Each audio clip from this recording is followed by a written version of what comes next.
Angular2 jwt is a library that we can take advantage of to help us automatically attach an authorization header containing a JSON Web Token to outgoing HTTP requests.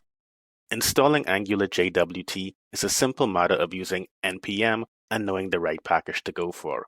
Opened here in the command prompt where I've already navigated to my project folder, my project being my auth app, I'm going to run the command npm install Angular2 jwt, and I'm using the save switch here so that it actually saves in my package.json file.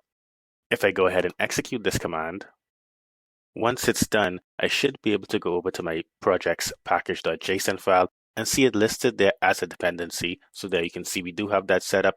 And as well in my project's node modules folder, I should see the Angular2 jwt folder. So now, once this package is installed, we get access to its auth HTTP service, which is a wrapper around Angular's HTTP service that's set to automatically add a valid JSON Web Token to any request that's outgoing. With the library in place, one approach we can take here is to create an authorization module.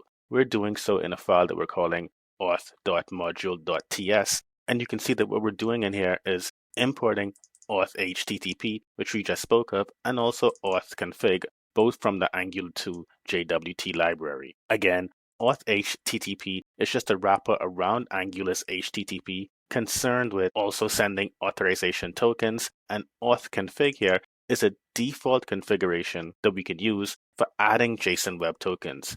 If we wanted to, we can also provide our own customization to the configuration, and we would do so using the auth config class as well.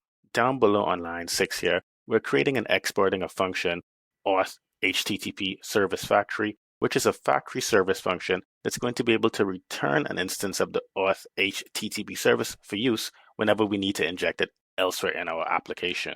You can see that it accepts Angular's HTTP service and also some request options. And if I were to expand it out, all we're going to do in here is create and return a new instance of auth HTTP by using the default configuration as the first parameter, Angular's HTTP service as the second parameter, and any options as the third parameter. With our factory service function in place, we can drop down to our ng module decorator function where we set up this module. You can see here, we're going to use the providers array to basically get set up from this module to provide the auth HTTP service. And whenever we do need to provide that service, we're going to use our own custom function here, auth HTTP service factory.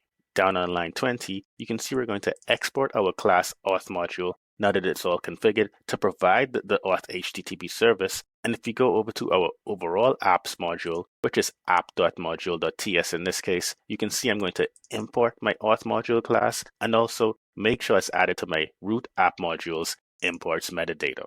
So at this point, because we know that auth module is responsible for providing the auth HTTP service, and we've imported it in our root app module, we can now use this module and the auth HTTP service to help facilitate sending out HTTP requests that have authorization tokens attached to them.